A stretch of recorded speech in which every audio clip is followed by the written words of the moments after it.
And the officer, looks at me. He's like, okay, looks at the kid, goes, hey, what's your name? And he goes, Appleton, which is definitely not that kid's name.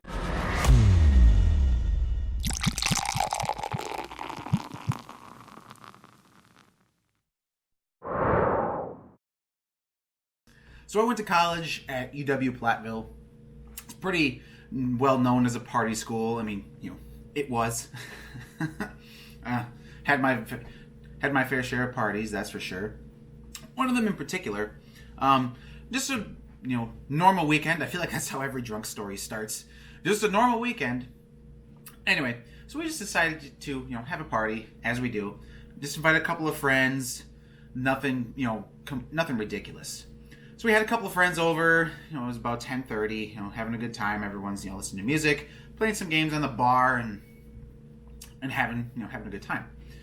Then you get a couple of people like, hey, can I invite some friends? Yeah, sure, go ahead. Hey, can I invite some friends over? Yeah, sure, go ahead. Pretty soon, that snowballed. And we had probably, close to 100 people in the house, I bet. And our house isn't small by any means. It used to be a duplex, then they punched out a center wall, so it's now, one big house. So we've got the space. And then this one kid showed up. He was like one of the first ones there. Didn't really recognize him. Kind of just figured he tagged along with somebody we invited, which is fine. Turns out it was his 21st birthday. And he wanted to spend his 21st birthday at our house. Now, if you know anything about college towns, when someone would rather spend the night at your house for a party than go downtown to the bars, that usually means your house is a pretty fun time. So we appreciated that. And this guy was here the whole time. He never left. And typical college party goes to about 2 or 3 in the morning. About 1:30 rolls around. And this kid is just absolutely plastered.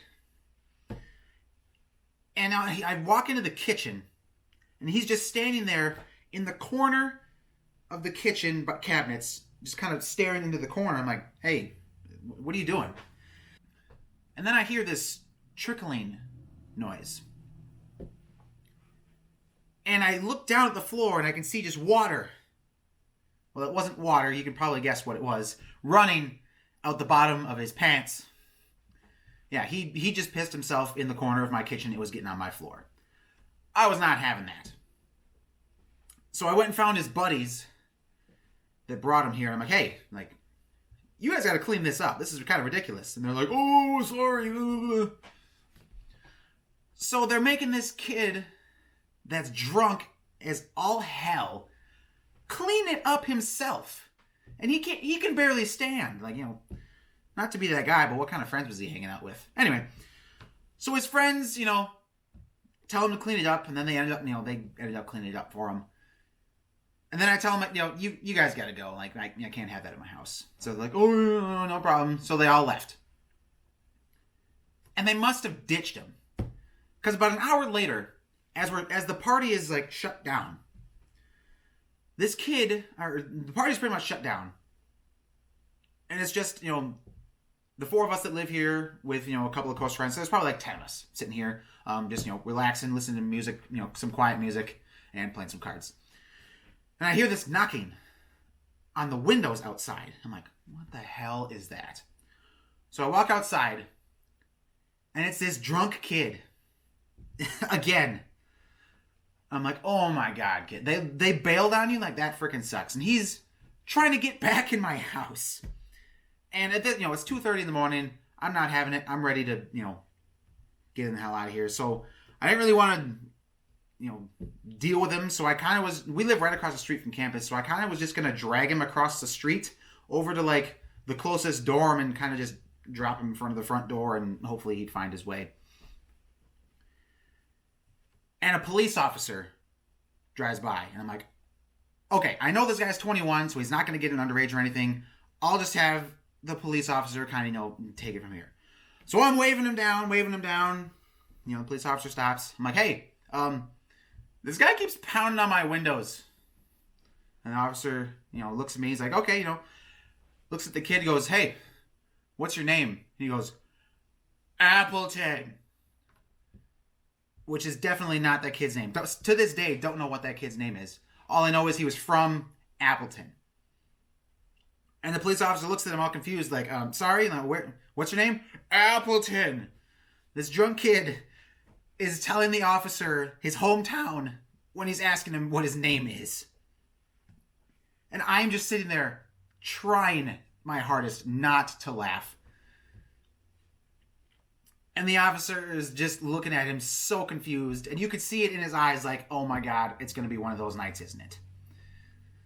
So the officer takes down my information, takes the kid, puts him in handcuffs, puts him in the back of the police cruiser. So this kid was all drunk, got arrested, all because he peed his pants in my kitchen.